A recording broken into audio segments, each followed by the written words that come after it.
now for Inside Utah Politics with Lindsay Aerts.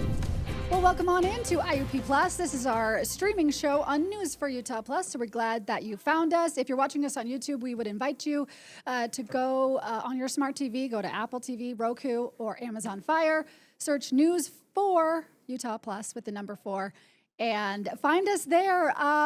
We're happy to have you, though. This is going to be a big show today. We have a guest here who has never been here before.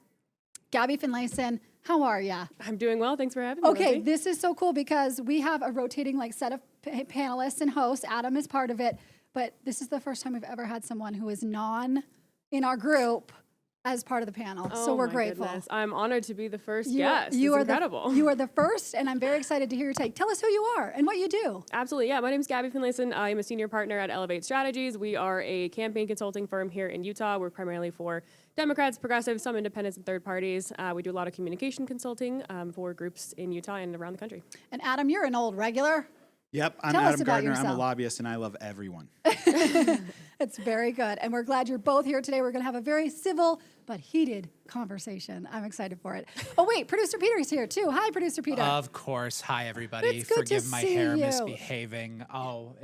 I appreciate it. That kind of Lindsay. looks a I was little gonna say bit the like... same I've got a thing. little like quaff sheep fur going. on top of there. I don't know how to make it behave with the headset today. You know what? We're just happy you're here. Shave it off. We don't care what you look Or like. my gel Shave it budget, off. right? It's one direction or the other. I wish I could shave my head. I'm not gonna lie there. Do you know how much time it takes to get hair the way Nope. you want it? Yeah, we're all just jealous of Adam. I know. We're all just jealous of Adam. I'm I was very wearing jealous. a hat right before this. It doesn't matter. I could save so much time in the day if I could just shave my head. All right, let's dive in, shall we? We are in day 2 of a government shutdown, which means we've got a lot to talk about. It feels very much like Republicans are blaming Democrats. Democrats are blaming Republicans here. Gabby, let me start with you. You're the guest. Guests go first. Talk to me about what you see in this government shutdown. Yeah, I think this is, once again, the reason that everyone is frustrated with politics in general, right? Nothing is working. Everyone's blaming the other side, and everyone's more concerned about who's going to win politically or who's going to get the blame than they are to actually solve real problems. And at the end of the day, Democrats have recently woken up and remembered that they have some actual power and responsibility to do something in the federal government. And I think it's a good moment for them to take a stand, not only because a lot of things are coming down from the White House that are not necessarily things that they or I agree with, but also they're not going to get a lot of other opportunities right now to have a bill that needs to be passed with 60 votes in the Senate and to try and make a stand on something. Adam, what do you think is going on? Are Democrats seizing their moment here, or are they being unrealistic? Because some Republicans have said to me they're being unrealistic with their demands of extra spending for Medicaid that was cut from the big, beautiful bill, and then these tax subsidies, right, with Obamacare that they want to extend. What's going on in your mind? Look, I think the biggest issue here is we need to remember that this is not some big budget bill. This is a must-pass stopgap spending bill.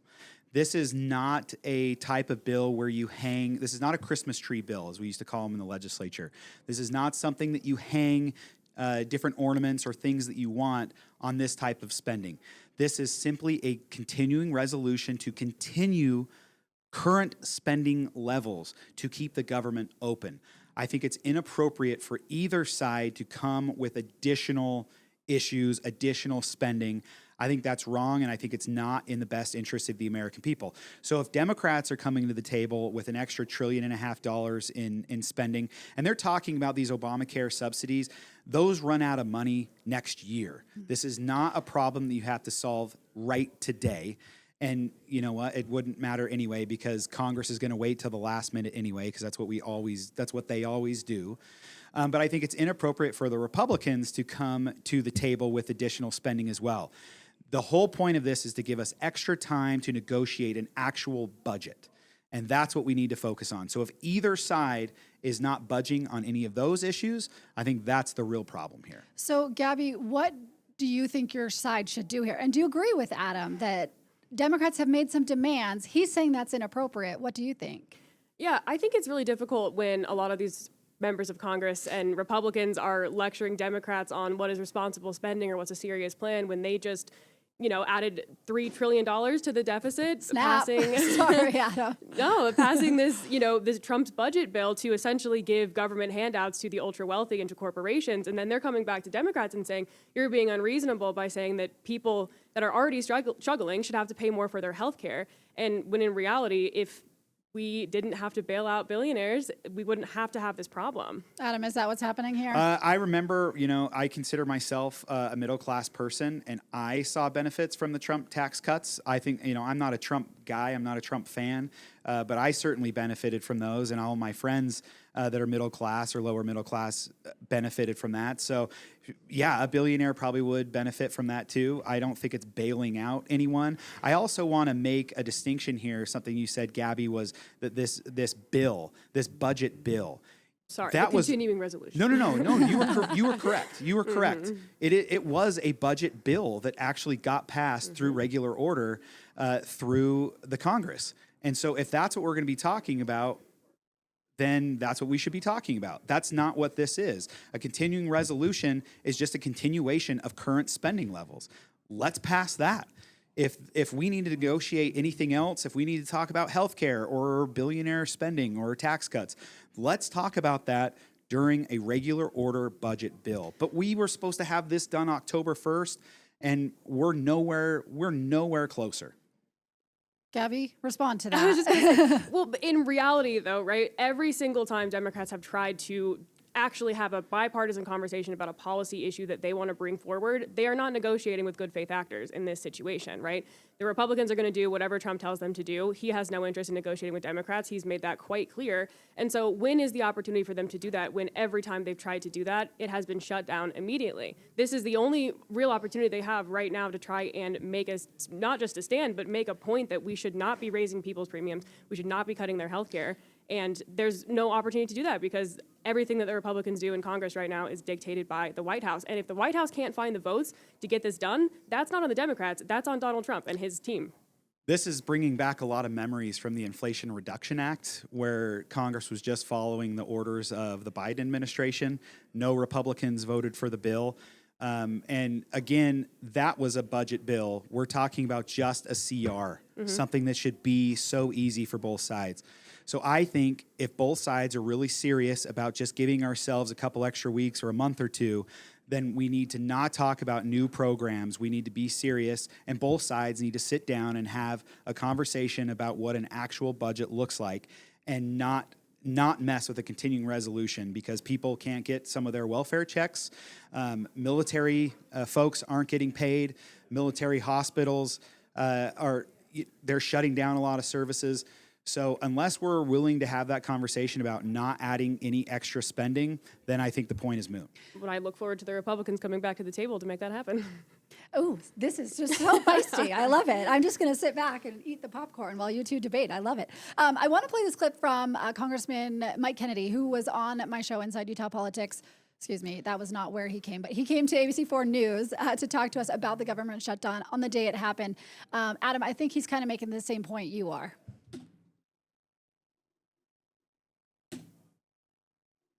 If it wants to play. It might not. Politics is all about compromise, right? What compromise would you like to see? Because again, to your point, or to my point rather, Republicans control every branch of government here.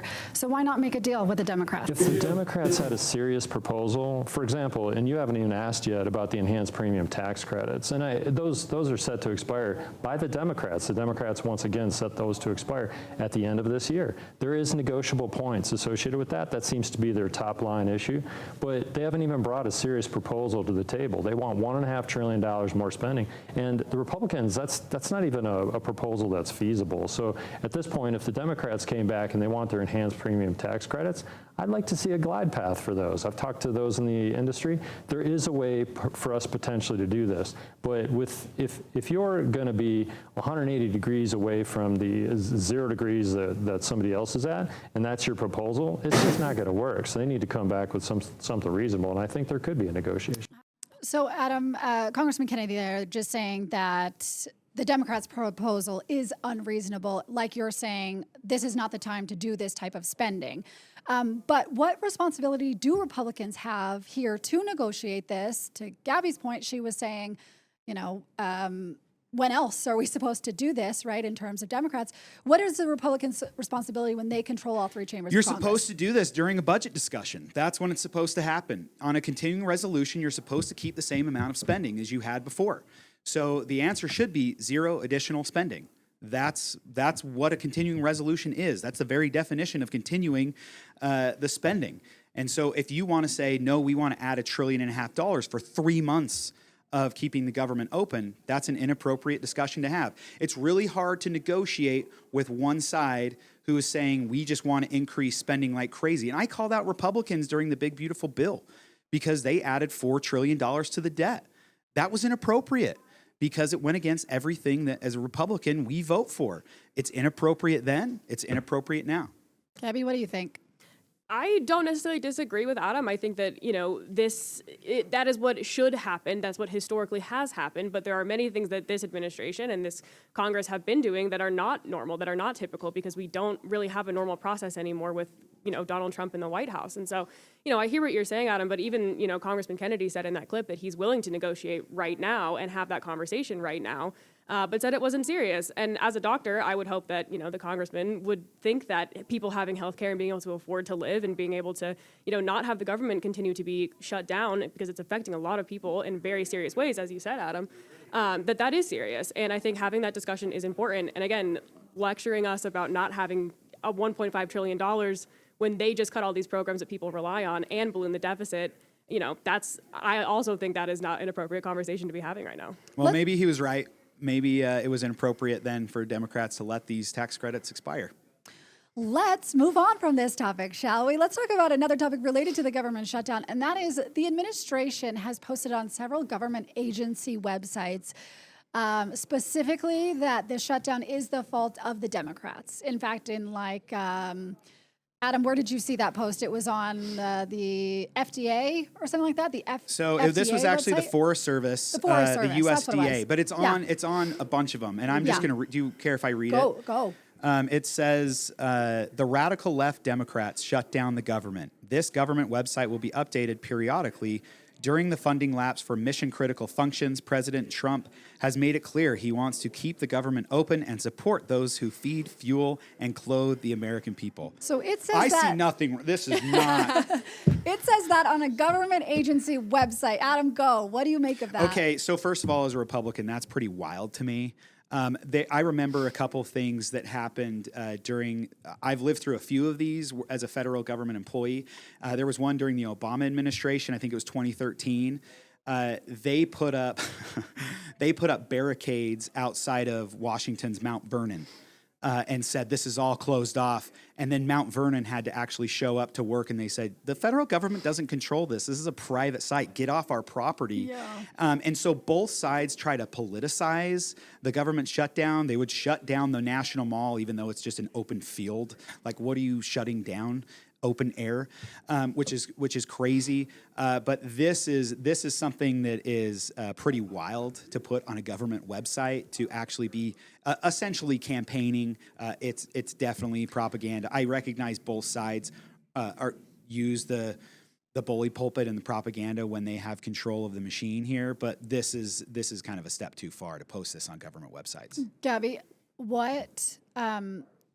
who is doing this worse, the Republicans or the Democrats?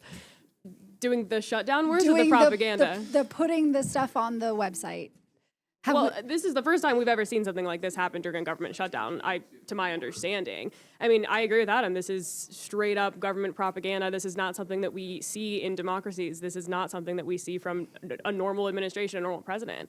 I think it's completely inappropriate. I think it's out of control. I think it is definitely, electioneering on federal tax dollars. And I don't think that we really see a lot of the same type of as public tactics as we've seen here. Not to say that that's a good thing to do when Democrats are in power and the Republicans shut down the government, but I think this is completely out of bounds. Okay, we'll leave it there. Something you both agree on. Let's move forward, shall we?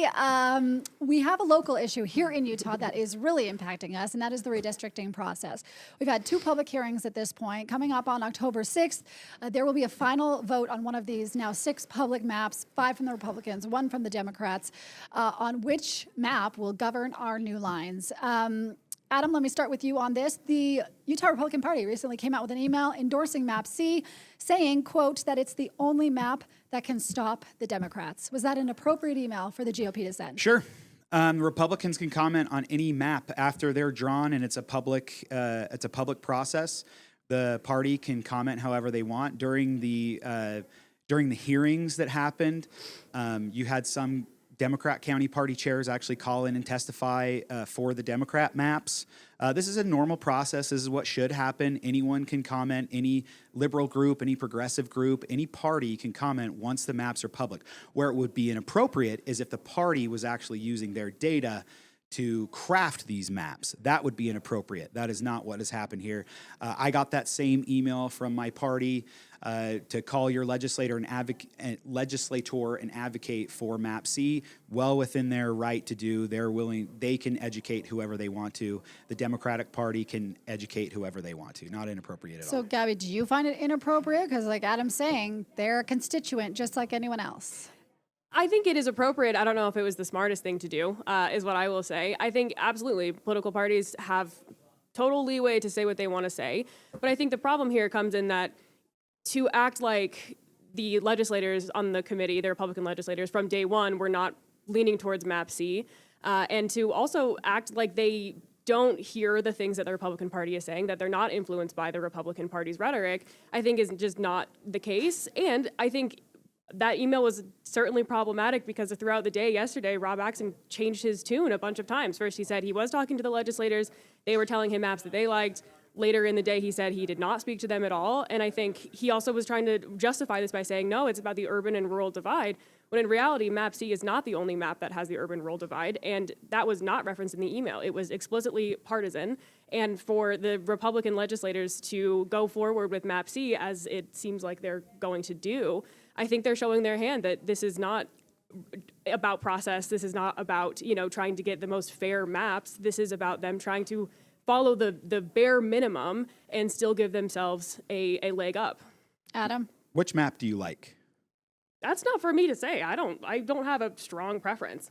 I like D, I like E, I like A, actually. I like a lot of them. Map C, I don't love, but I'm not in charge of the legislature. So, and that's the thing. The legislature is in charge, and they actually are elected by the constituents. So if Rob Axson wants to call a legislator and ask him about a map or a preference, every legislator is allowed to have a preference as well. I know what really ticked me off is that when I kept trying to call legislators and get the ins and outs of the process and what type of data, no one would tell me anything. Like no one would tell me. Because they didn't know, or because they didn't want to talk about because they said we didn't go through any partisan data. We were prohibited to. We have an expert, a PhD in statistics that came through and helped us, and we weren't allowed to look at any of that data, and so we didn't. And I was like, no, but seriously, did you? Yeah. And I kept getting the same answer from every single legislator I talked to. That was encouraging to me. But there discouraging has to been me as a person. There has been reporting on the partisan nature of the maps, and there's also been, you have to do a bias test afterwards to decide if you damaged one party. I so want they know that. I want to take a look at the Democrat map that was presented, and I don't know if we can pull that up. I can show it here on my phone here, and you can see how gerrymandered that is. It is cutting Eagle Mountain in half. It is cutting Saratoga Springs in half. It is cutting It has 13 Sundance. city splits. It cuts You're right. 13 cities. So, Gabby, how do you defend that map, or do you? I'm not here to defend that map. That's not my map. It's not the map I would have drawn. But I think the point here is that I also think that we all understand the reality that we're living under, which is that no map that any Democrat presented was ever going to get serious consideration regardless. And I hear what you're saying, but I also want to push back a little bit, because it's not like the legislators on this redistricting committee are in a sequestered jury type situation where they can't look at Twitter, where they can't look at the news, where they can't, readily access the information to know what the likely breakdown is going to be of the district and what's going to be best for the Republican Party. And I think, they could have kept up this facade as if they were going through this process in the normal way, and that they just happen to like this one the best for, X, Y, and Z reasons that have nothing to do with partisanship. But I don't think that that is reality, and I don't think that that is what was made clear yesterday in Axson's email, because he knows that they are paying attention to this too. And for him to try and rally support around the map right before they are going to vote on that map, I don't think is the most appropriate thing to do, but it is, within his power to do that. But I think it's unrealistic to think that the Republican legislators don't have that information now. Peter, sorry, Adam, before you go, Peter, while we're looking at the Democrats map right here, can you pull up map C? Yeah, I'll whip that up in okay, just a moment. Adam, I know you want to pick apart this map. Have at it. There was a lot of rules that the judge gave that needed to be followed. It Not needed the to follow, judge, Prop 4. but it needed to follow Prop 4. Correct, right. And then the legislature put in other certain standards. We needed to keep, and these were also what MWAG, that Mormon Women for Ethical Government, all these other groups that came on board. They needed to keep communities of interest together. They needed to have an urban-rural split. You needed to have federal land and some urban areas in the district. I don't know That's that's not Prop a 4. requirement of That's not a requirement. No, I'm saying the legislature added additional requirements in addition to what the judge said on In Prop what? 4. In SB 200 or what? Oh, I don't know When? where they put it. That is not it's a on their- requirement. Okay, The legislature said that they wanted to follow these certain rules. They needed to follow Prop 4.